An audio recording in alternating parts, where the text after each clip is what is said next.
coronavirus est-il devenu une juteuse bonne affaire pour les dirigeants et certains hommes d'affaires avec qui ils sont de connivence pour cette enveloppe démesurée dépensée dans le transport de l'aide alimentaire à l'intérieur du pays?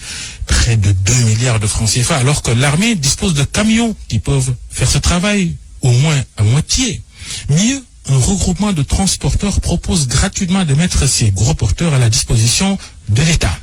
Mais non, Macky Sall et Mansour Faye ont préféré enrichir un homme d'affaires comme Diop Sy, par ailleurs député proche de la majorité. Si son collègue Ousmane Sonko était par hasard transporteur, il n'aurait jamais gagné un si fructueux marché. On est bien d'accord. Mais voilà, Diop Sy bénéficie d'une quadruple immunité parlementaire, religieuse, politique et financière, avec à la clé un parrainage doré au sommet. Les députés Ousmane Sonko et Mamadou Lamine Diallo avaient raison, 1000 fois raison, de s'abstenir de voter la loi d'habilitation qui permet au chef de l'État de gouverner par ordonnance. Ça sent un parfum de scandale dans les énormes sommes d'argent décaissées par l'État pour l'achat de vivres destinés à l'aide alimentaire. Jetons d'abord un coup d'œil sur la commande en riz.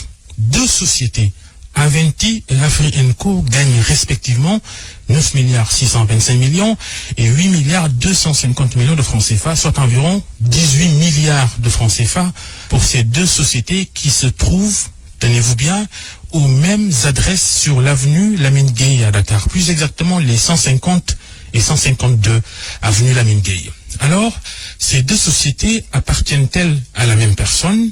Tout porterait à le croire, parce que les adresses auxquelles elles se trouvent sont le siège du restaurant Planète Kebab Ville, qui appartient à l'homme d'affaires Ryan Hachem, qui est le propriétaire de la société Aventi. Pire, l'autre société attributaire du marché du riz, en l'occurrence Afri & Co, elle ne se trouve même pas sur le registre du bureau d'appui à la création d'entreprises de l'APIX. Le ministre Mansour Faye, qui gère ce dossier, doit urgemment des explications à l'opinion. Aucune situation d'exception ne doit justifier une manipulation frauduleuse des deniers publics. Mansour Faye, le beau-frère du président Macky Sall, est en ce moment l'homme le plus nanti du pays en termes d'attribution budgétaire.